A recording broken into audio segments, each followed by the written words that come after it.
The seas are a truly dangerous place, and sadly every year, it is inevitable that a small number of ships and aircraft are lost whilst traversing them. But there are certain areas of open water that seem to claim more than their fair share of souls, providing no explanation for these disappearances. This week, we visit one such region, the Great Lakes Triangle. But first, a shout out to this episode's sponsor, Audible. Audible is the world's largest online resource for audiobooks, with hundreds of thousands of titles on offer. When I'm walking the dog, doing household chores, or even editing videos like this one, nothing takes me out of the monotony more than listening to a good audiobook. This week I've been listening to Imperium by Robert Harris, the first part of his excellent Marcus Cicero trilogy, telling the story of how a low-born lawyer rises to become the most powerful man in Rome, detailing his various run-ins with Julius Caesar and Pompey along the way. It is a masterclass of storytelling, one I try to read at least once every couple of years. The political wrangling, corruption, and outright betrayal make for a hugely interesting story, all based on true events, and brought to life through Audible by the excellent narration of Bill Wallace. I'd recommend it to anyone with an interest in ancient Rome, and what better way to start than with an Audible subscription. Head over to audible.com/bedtime stories and sign up for a free 30-day trial. You'll get a free audiobook to start off your collection and another free book if you have Amazon Prime. Audible members will get one free book a month thereafter and up to an 80% discount on selected titles, plus unlimited access to Audible original podcasts.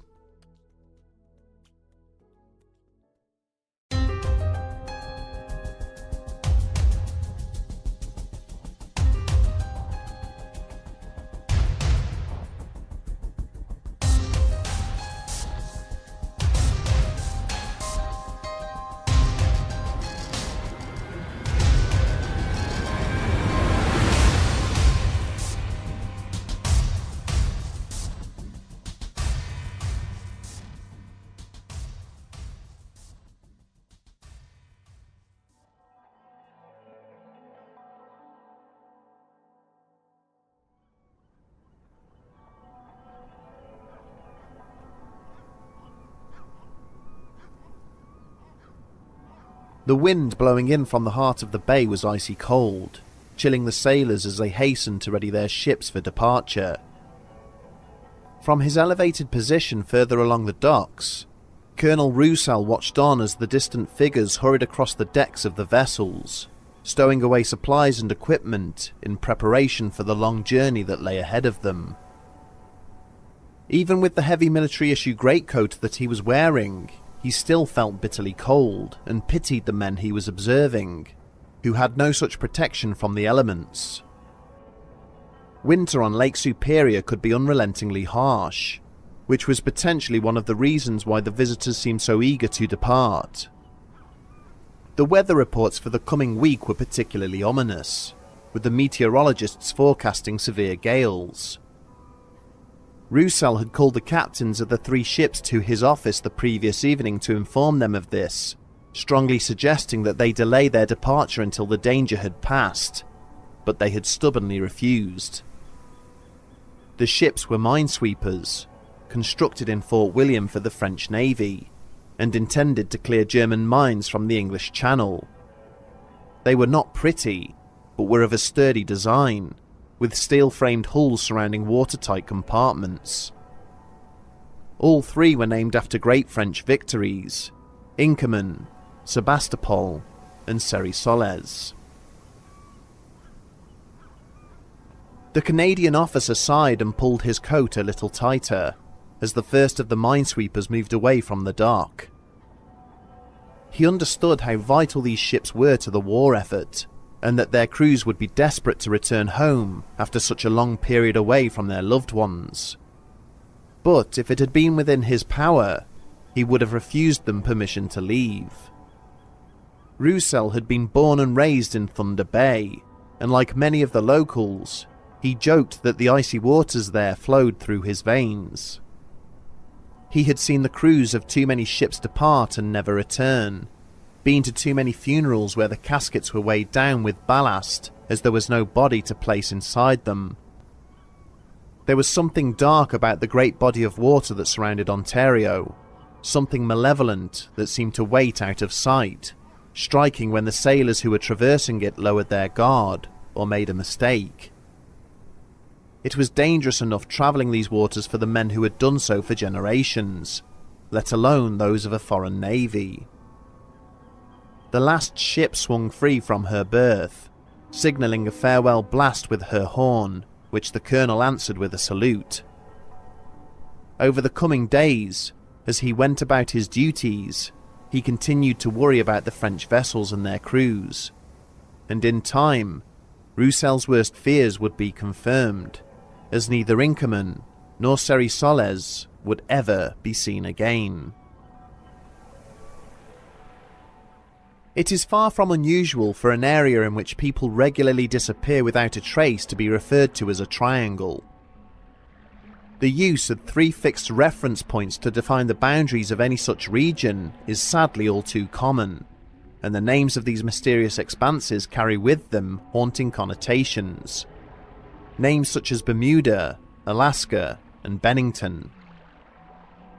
In the case of the Great Lakes Triangle, which also encompasses both the Michigan and Marysburg Vortex Triangles, the loose borders of the region are defined by the cities of Winnipeg, Louisville, and Burlington. We have already explored the tragic loss of several ships on the Great Lakes in previous episodes, but in truth, we have barely scratched the surface. The Michigan Triangle in particular has the highest concentration of unexplained disappearances in the entire region. The legend of the larger Great Lakes Triangle can be traced back as far as October of 1892, when 3 vessels were lost that month under mysterious circumstances.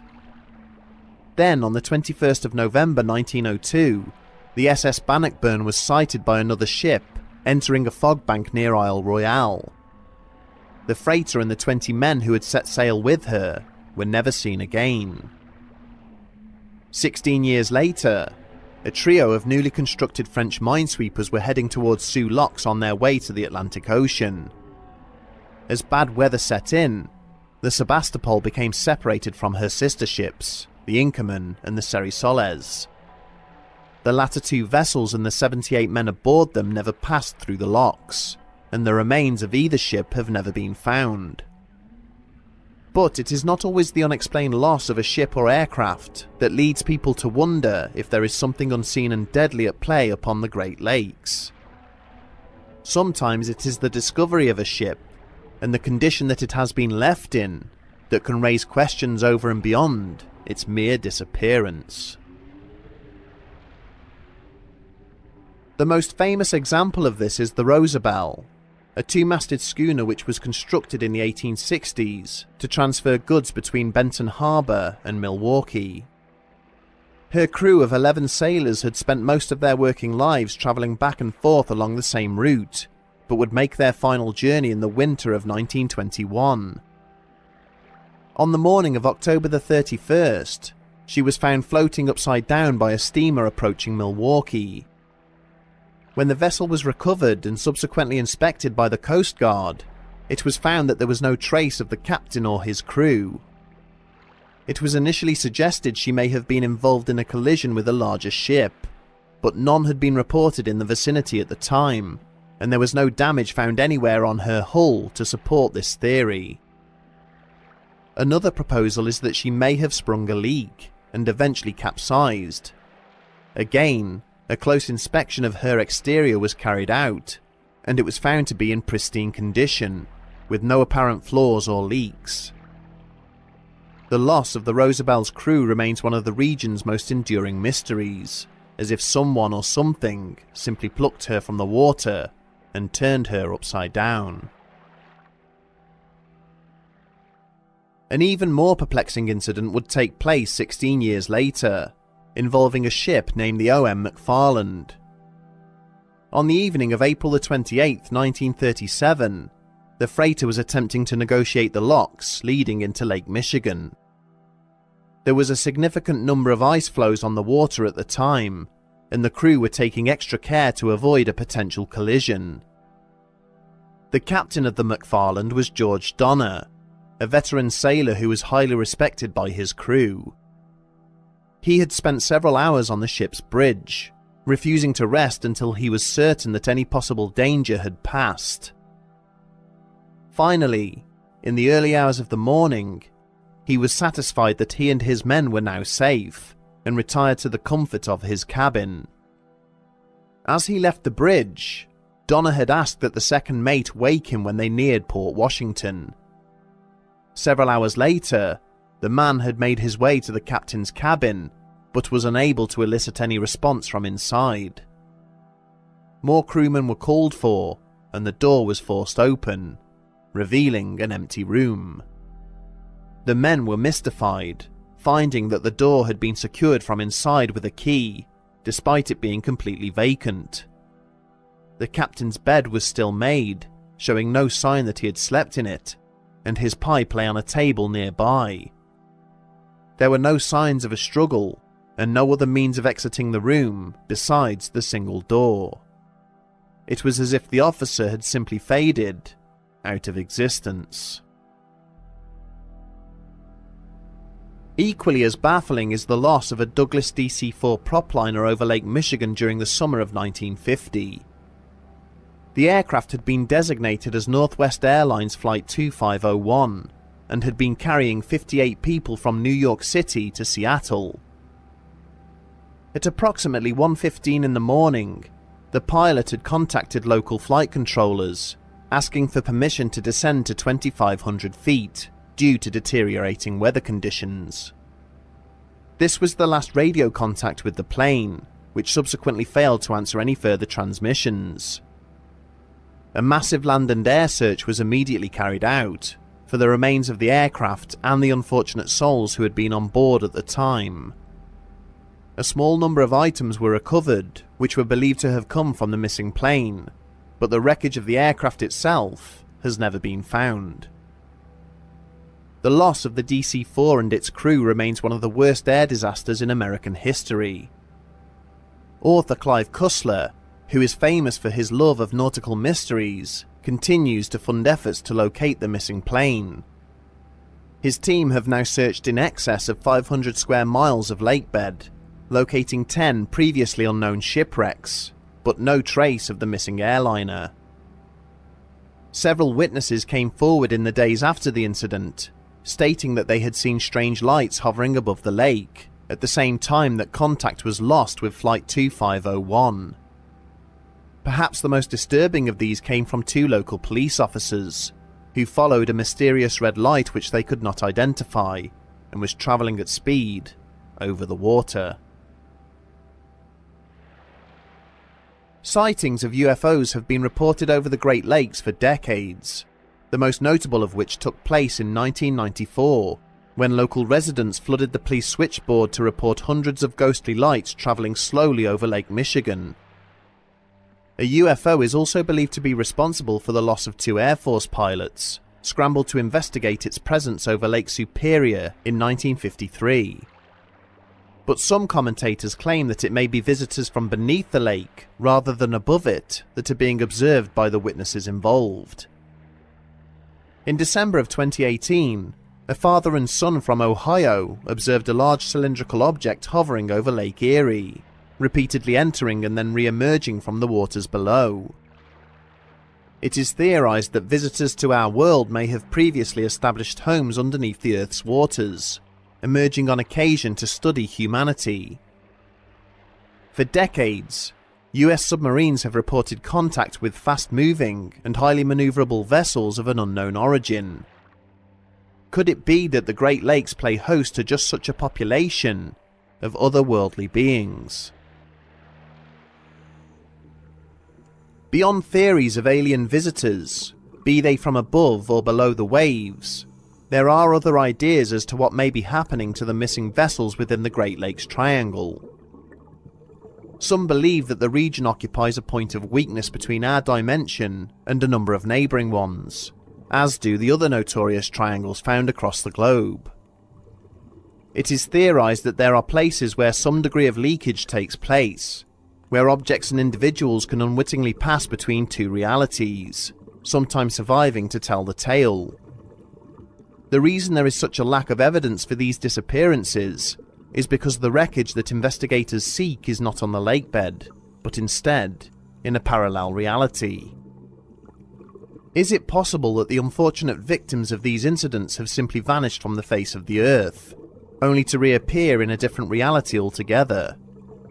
Did the fog bank which the Bannockburn entered somehow transport it to another universe? Did Captain Donner tragically pass from our reality into another as he entered his cabin? In 2007, divers discovered a mysterious ring of standing stones located beneath Lake Michigan.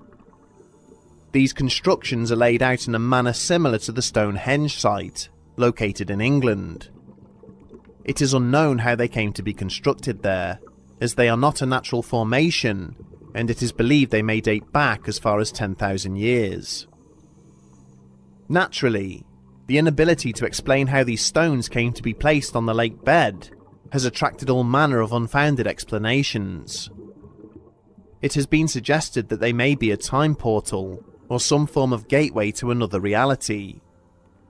Their presence, though, is another similarity shared with comparable structures found within the bounds of the Bermuda Triangle.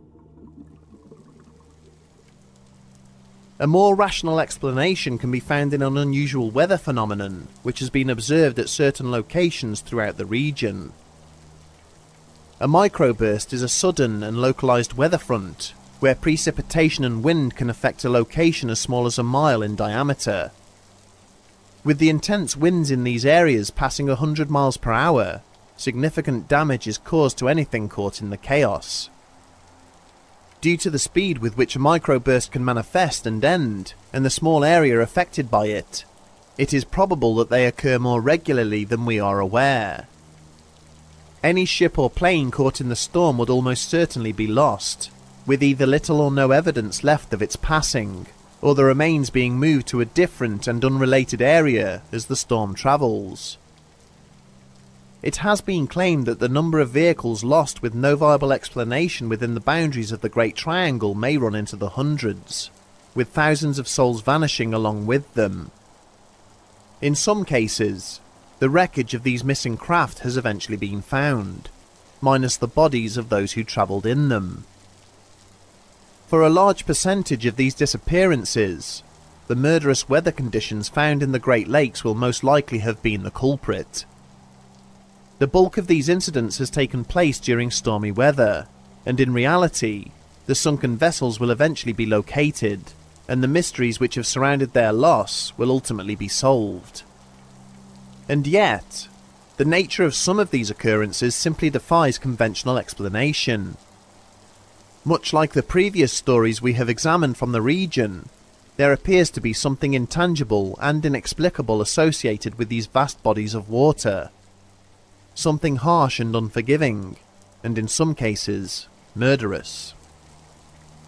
We hope that as technology continues to evolve over time, the men and women who have nobly devoted their time to searching the beds of the Great Lakes will be able to answer the questions which remain unanswered, and that the families of the missing can finally obtain the closure they seek.